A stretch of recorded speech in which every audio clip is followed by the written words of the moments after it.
If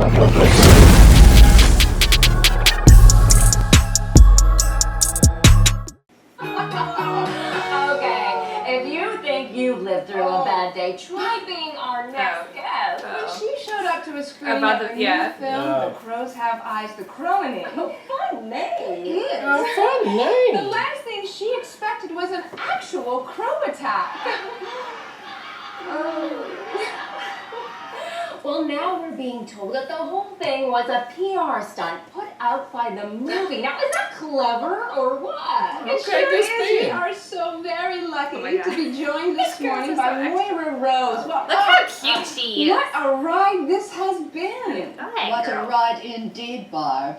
Oh, let me first assure your viewers that not a single crow was harmed. And as for humans, oh, nothing but a little wounded pride and one severed earlobe. Oh, ouch. Yeah. Everything you saw was part of a carefully orchestrated, entirely deliberate stunt. Oh, well, it seemed to have worked, Moira. With over more than 2 million views in less than 24 hours, this video has created an incredible buzz for the movie, which, as of right now, is officially trending on Interflix. It is? Interflix. Oh, well, if you're saying it's a smash hit, then I'm just going to have to take your word for it, as well as the word of millions of streamers across the internet, I suppose. You know, the brilliant thing about being on streaming is that one can start the movie at any point, any time they like. You know, Moira, I think it's safe to say you are officially Move on. okay. Yes. Well, you heard it here first. Do not adjust your sets. From the looks of it, so does David. Okay. Jesus Christ! Babe! I'm gonna check on the perfect pancakes. Yeah. See, you know what? I was just planning on having a chill night in, but if you guys are free, I'd love for you to come by for a whiskey or whatever. Okay. You know what? We'll think about that for a second. Right, no, we're not. And see. Oh my god, he's so forced. Guy. You guys make a beautiful couple. Thank you so much. My guy. Hey, my guy over here. Babe! What? Maybe just your face is all red. It's beet red. It is not. It's blush. I mean, the shirt doesn't bring out your Where are you? Is that the ocean? I wish. No. It's a poster of the ocean? Because I'm actually in Stuart's dorm room right now because mine got evacuated last night. Small fire ant issue. Yikes. Everything's okay. It was a real fire fest. You do not want to see Krista's ankles today. But it's all good. We'll be getting our cars back in better shape than we'll have them. Can't wait. Let's talk about you. Wait. Everyone here's been watching your video and they think it was all fake. Totally fake. Isn't that wild? And all of these PR agencies from New York are calling to ask me how I did it. How did you do it? It's like a little bit too complicated to. Wait, it's supposed to be for real. Hi, Theodore. Gorgeous view. Hi, Mrs. Rose. Congrats on the movie. And that last scene where you leap from your nest only to discover that your wings aren't developed enough yet. Oh, you're too kind. The Daily Mail called it a flap for the ages. Okay, can I have my boyfriend back? Flat for please? the ages. Oh. It's BuzzFeed calling about the 10 glorious Clara Mandrake accidents from the film. The best we take it. And don't forget, we have a conference call with the Interflix PR people at a tight 15. Okay. Wow, it seems like you got a lot going on, Alexis. Yes, but not too much for you. Now, don't worry about me. You're obviously in high demand. They're asking about co-stars, and I can't be expected to remember everyone I meet. Okay. Okay. Well, I guess I do have to go, but I'll see you in a few days, and I can't wait. I can't wait either. Alexis! Okay, I'm coming. Okay, love you. Love you. I love her so much. She be trying. They motherfuckers be testing I her don't think we're the patience. same I size, love Johnny. her. We might have trouble fitting tissues into these pockets. Oh, you won't need tissues. There'll be no crying tonight, Bob. You look like $1 million. Well, actually, Bob, in Johnny's suit there, you look like a guy who had $1 million, but then lost it. Very funny, Roland. Now the suit works, Bob. Cause bitch, I was a billionaire. In my If you experience, really want to talk. it doesn't matter what you wear, it's all about being yourself. I think the last person Bob wants to be right now is himself. Good. I agree with Roland. I don't know if I can speak on behalf of women here. You can't. Moira used to say when she was single, she would always be attracted to men who could make her laugh. How'd she end up with you? Oh, you about to make me choke on this sipping, Let's bud. imagine we're in a bar. Ronnie, do you want to be the woman in this little scenario? Though you might find a bit more delectation in this. Oh, I do. I just like hadn't received flowers from someone I wasn't friends with. What do I do? What do you want to do? I can't leave now. If you're worried about the flowers, they'll likely be dead in a week. Yeah, like my career, if I walk away with everything that's going on. She's literally Or about to even cry. if Ted wait an extra month, I can't back out now. So you weigh your options. On the one hand, you are perched on the precipice of a dream come true. And you can jump knowing, possibly for the first time, that you can succeed at anything to which you put your mind. And on the other hand, What other hand? Well, Ted. wow, Dear Ted. a boy. Yes, this is a quandary.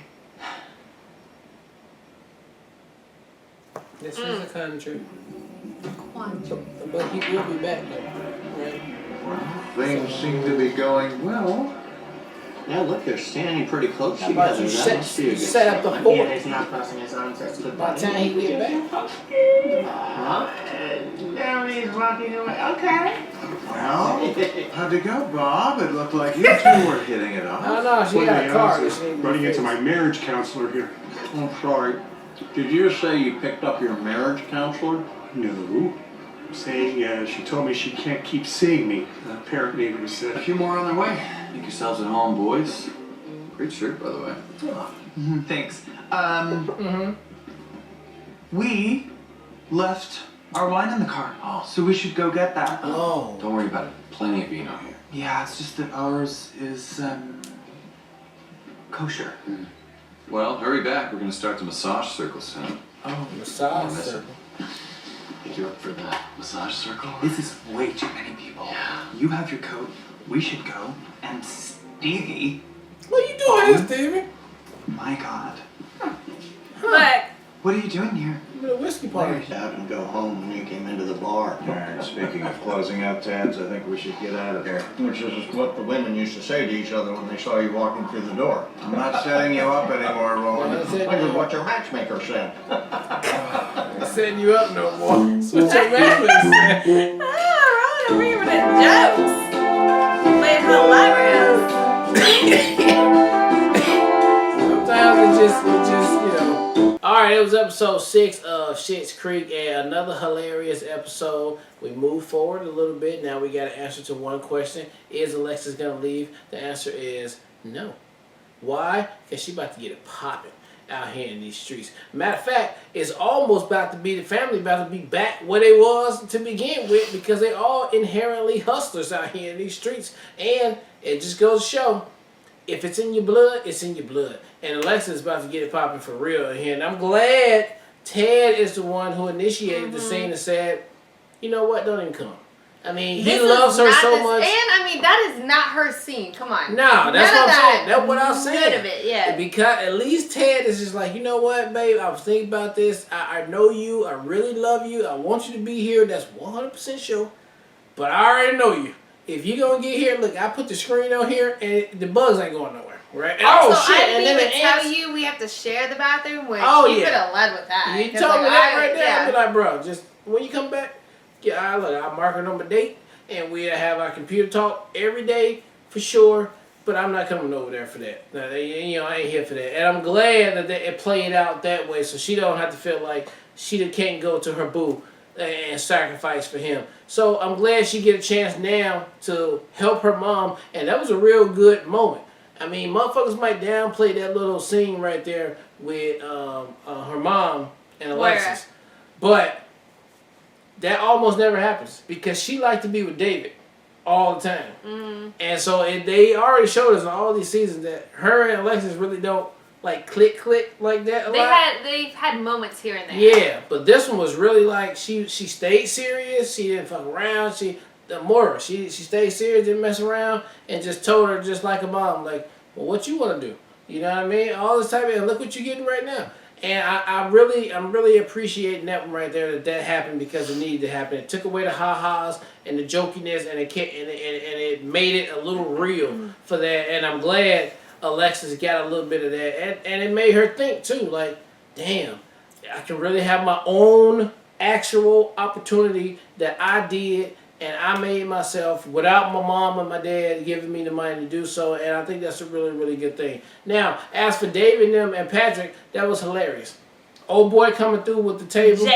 Jake, I mean, look, we remember him from there, and of course, Stevie would have to be there at the party too. That was so perfectly. I didn't see that play out, so it was even better than what I thought. Better. Yeah, it was that so much better. That all had to happen right there. And I love how David was like, look, Jake just don't give a damn about nobody or nothing. So this would be perfect but for both of them to like, yeah, let's just go see what it's about with the whiskey party. But Patrick was just like, all right, it's gonna be us by ourselves, just us three, and do it. But then when they see the party, but Patrick was the one that pushing for we can go over. No, David was like, we can go, we don't go. Either way, I already did it. So it's, it is what it is for me. I already know what's going down over there. And then Patrick's just like, oh, look, it's an actual party. So cool. Now we can actually be here. No, that's not what the reaction was. It was like, this is about to get way more complex. And we thought we were just going to do a one-on-one with Patrick Jake. wasn't acting like he wanted to leave, though, quick as David was like. David was like, nah, there's way too many people. Let's go. So how come Patrick wasn't just like... I don't know if you read that correctly. I think they were on the same page. Or was Patrick just fucking with David like, now...